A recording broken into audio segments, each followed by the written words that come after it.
Good evening, everyone. I'm Andrea Bursler, Executive Director for Carroll County Public Library. On behalf of CCPL and a Likely Story bookstore, we welcome all the families joining us from across the state. We especially want to thank Workman Publishing for this evening's program and our many partner libraries who are here with us this evening. Allegheny County, Anne Arundel County, Baltimore County, Calvert, Cecil County, Charles County, Enoch Pratt Free Library, Howard County, Prince George's County Memorial Library, Queen Anne's County Library, St. Mary's, Talbot County, Washington County, and Worcester County. It's 14 partners with us this evening, and we welcome you all to virtual Carroll County. Tonight, we are delighted to present Rio Cortez, the New York Times best-selling author of the ABCs of Black History. She was born and raised in Salt Lake City, but now writes, lives, and works in Harlem. After Rio's story time, we'll have time for some questions. Just type your questions and comments in, and we'll get to as many of them as we can this evening. We also want to remind you that copies of the book are available for purchase from our wonderful friends at a Likely Story bookstore. So please join me in welcoming Rio Cortez. Hello, thank you so much, Andrea. I'm so delighted to be here with Carroll County Public Library and a Likely Story, and I look forward to reading the book with you. I think we found a way where you can see the images while I'm reading it, so I don't have to hold it up, which I'm not so good at, but here's my little note inside. Here it is, and then I think the screen is coming up now, so you can follow along together. So the ABCs of Black History is a long rhyming poem, and my background is actually in poetry, and this is my first picture book, and it is dedicated to my daughter, and this is a poem that I wrote for her when I was pregnant that became this book. So we'll get started.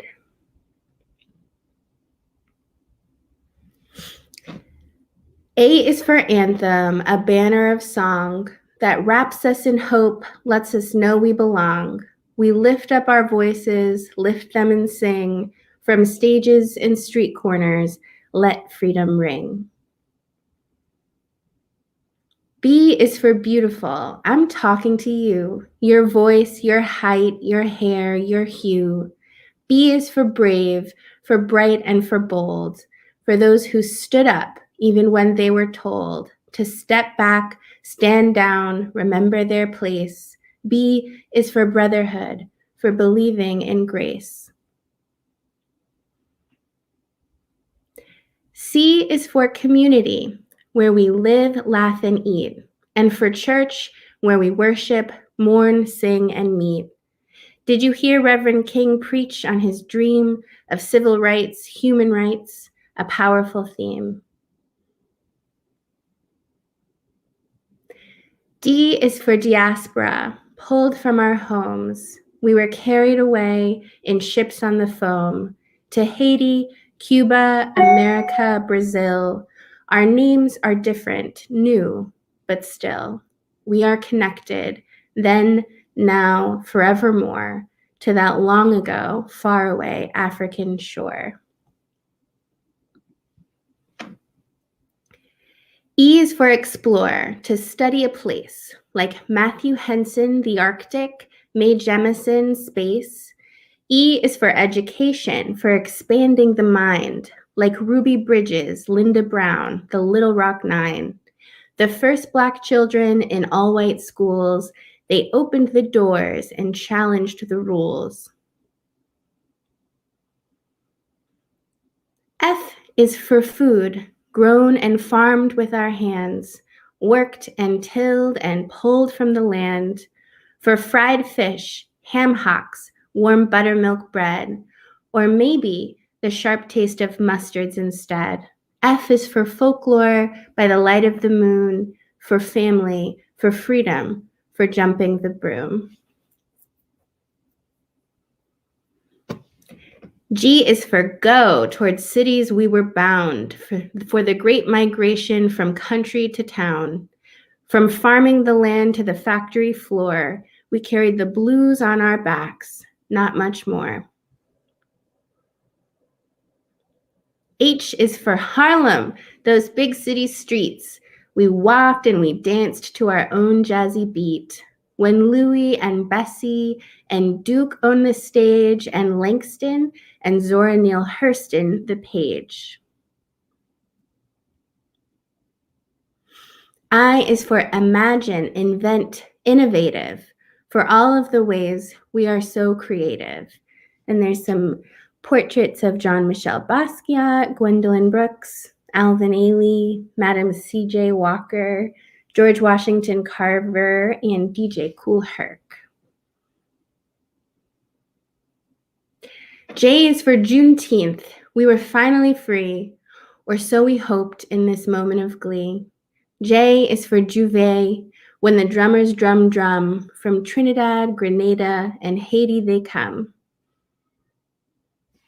Oh my gosh, sorry. K is for kin, our fathers and mothers, our ancestors, elders, our sisters and brothers. K is for Kwanzaa, which honors that bond. Ask Habari Gani and we might respond. And these are the principles of Kwanzaa, which I won't read all of, but they're small on the far right page. L is for love. L is for love. L is always for love. And these are more portraits. It's hard to see their names.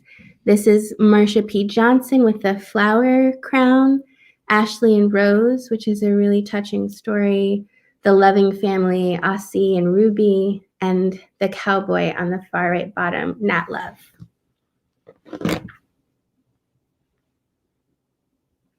M is for march, for lifting our feet, taking the movement, the cause to the street.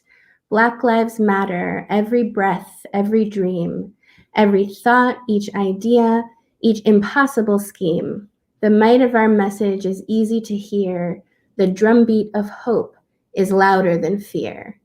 And Lauren, the illustrator here, you can sort of see marchers and protesters on the top left that go throughout history to present day down to the bottom right, which I think is nice. N is for newspapers. We started our own to tell our stories and let it be known. We deserved the front page. We deserved to be seen and to also be featured in slick magazines.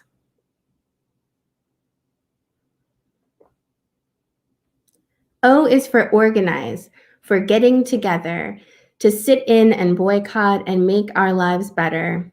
Thank you, Fred Hampton. Thank you, Diane Nash, for not being afraid of the possible clash with police and people who shouted and teased, because of you, we can go where we please. P is for power. It's part of our core. Sometimes it is quiet. Sometimes it must roar. Like a panther. Isn't that right, Huey P? Power for people like you and like me. And who do you think has more power than most? The president. Obama was first to that post. But Shirley Chisholm, unbossed and unbought, came so much closer than most people thought a Black woman could, which just goes to show. P is for possible. So glow on, child, glow. Q is for queens. Behold and bow down. Shield your eyes from the shine of their crowns. And there are some figurative queens here, like Toni Morrison, Angela Davis, Ruby Hurley, and Michelle Obama, Leontine Price. And then there are some lit actual queens that are there, Nefertiti, Ya Asantewa, Queen Nandi, and Queen Amina.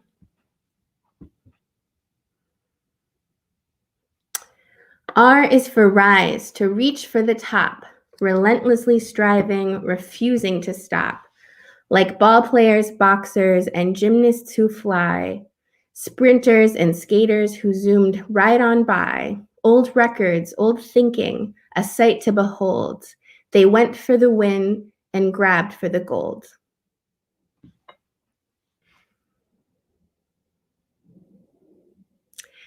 S is for scientists who charted the stars, studied the bees, took care of our hearts. For Benjamin Banneker, Patricia Bath, for Katherine Johnson's beautiful math. S is for soul, how sweet the sound, from the croon of Sam Cooke to the wail of James Brown. Brother Ray on the keys, Sister Tharp dressed in mink, and Queen Aretha sang, "You Better Think."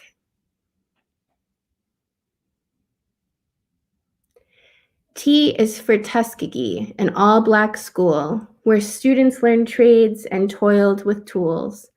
"That's how we will rise," said Boss Booker T, but another smart man just didn't agree. W.E.B. Du Bois said, "Industry's fine, but I think it's better to work on your mind." They had different ideas, but here's what's true. In their own ways, they were thinking of you. U is for United States. This story is tough. The birth of a nation was deadly for us. We the people, in the land of the free, no one who was enslaved would agree. U is for unbroken, unshaken, unbound.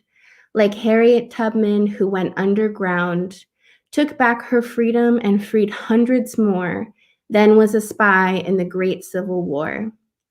But when the states were united again, the fight for our freedom and lives didn't end. So U is for unfinished, this American tale. With courage and strength, we will prevail. V is for vote. Do you know what that means? The freedom to pick and choose as you please. The freedom to choose who makes the rules, who has the power, who gets the tools to make their lives better. That's why we fight. The freedom to vote is a true civil right. W is for writers whose wisdom and words bring to life worlds where our voices are heard. Rappers and poets and songwriters too, all those who spin from our point of view. And there's some writers' names on all these books like Bell Hooks and Amiri Baraka, Julius Lester, Ralph Ellison, Richard Wright, Alan Locke, great folks. X is for Malcolm, Malik El-Shabazz, known also as Red Malcolm Little El-Hajj. By any means necessary, he insisted on change. Starting with X, he reclaimed his name. And this is a timeline of Malcolm X's life, starting when he was born Malcolm Little in Nebraska to him at this podium in 1950. Y is for young, gifted, and Black, like Lady Lorraine, who never looked back. She wrote of big dreams in rooms so small, it's hard to believe they were dreamed in at all. Lorraine and her work moved Nina Simone so much that Nina made work of her own, young, gifted, and Black, a banner of song that wraps us in hope, lets us know we belong. Z is for zenith, the highest, the peak, the top of that mountain King said we would reach. He won't get there with us, but still we march on, rising, rising like the sun with the dawn.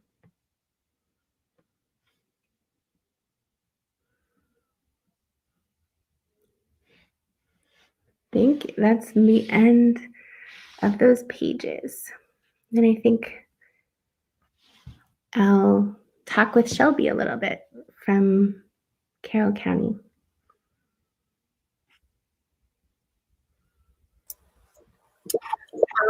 So if there's any additional comments or questions, we can post them in the chat below. We'll give it a few minutes. We had one question on Facebook. Will this be available for later to watch? Yes, it will be available later. So you can rewatch it as many times as you'd like. Other than that, I don't see any other comments at the moment. We'll give it a minute in case people are still typing them. Sure. Sounds good.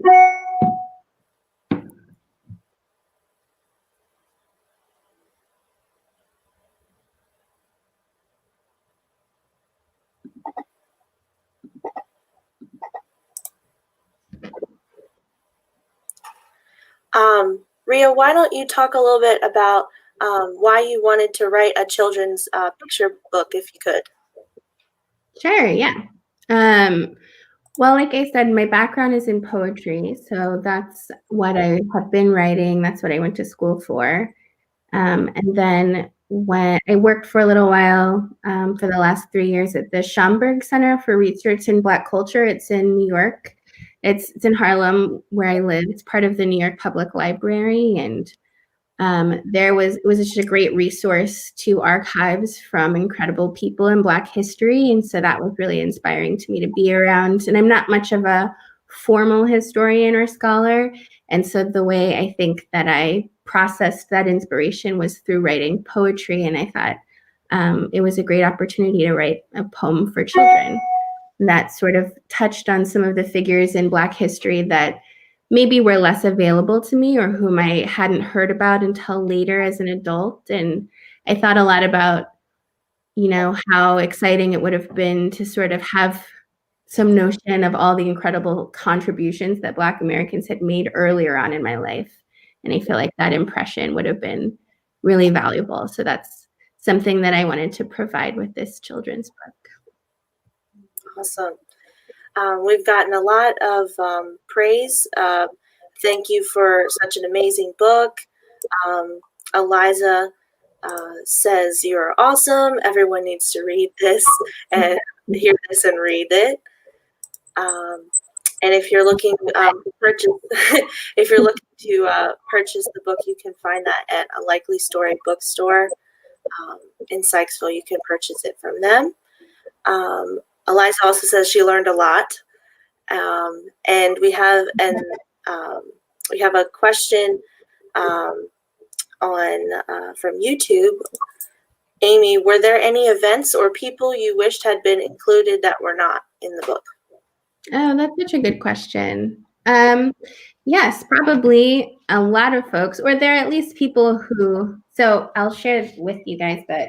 So there's the pages of the book that we just saw, and then luckily for me, the people that I had wanted to include in the poem that I didn't, we got to put in all this back matter. So there's like about 5 pages of back matter like this, and so you can kind of see where you can kind of go a little deeper or maybe even get some context. So like, for example,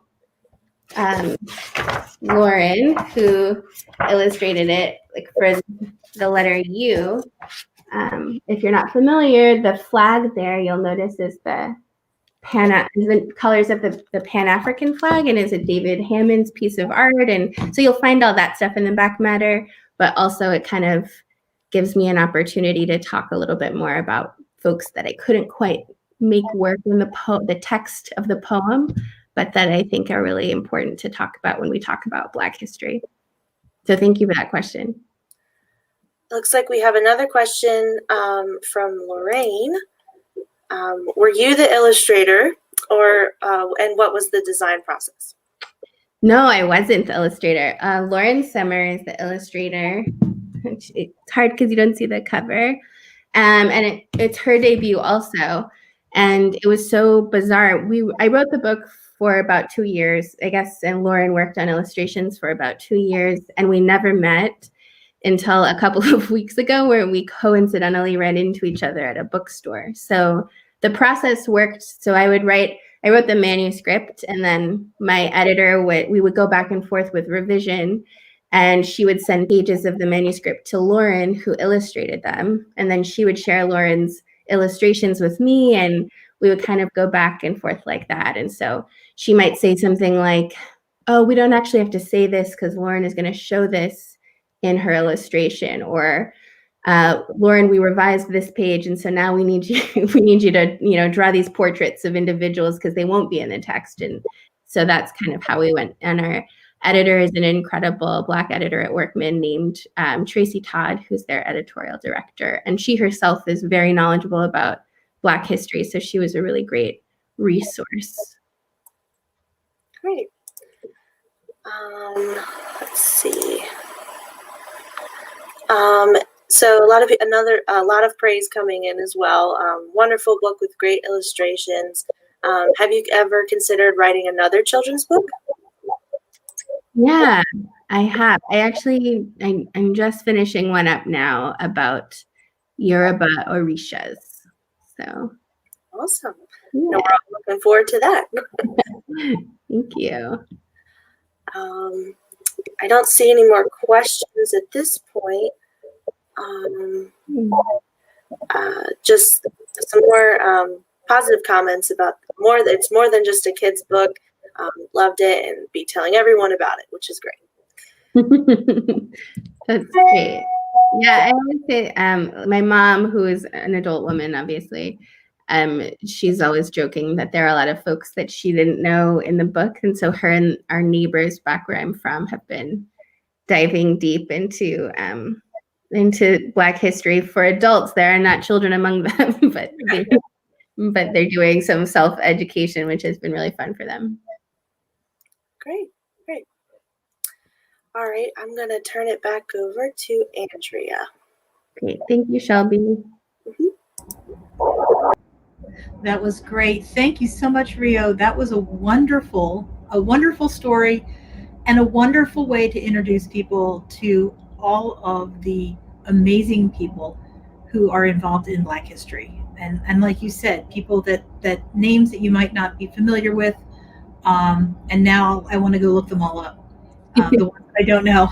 Oh, what did they do? What did they do? So it was great. And I love illustrations. Your illustrator did a great job of capturing, I think, the essence of your words. So I really am looking forward to seeing what your next children's book looks like. And make sure you come back to Carroll County when you're done with it. I definitely will. Thank you so much. Thank you for having me. Oh, you're welcome. You're welcome. We did have one last question that showed up here in chat. Did the editor suggest the back matter, or was that something that you planned from the start?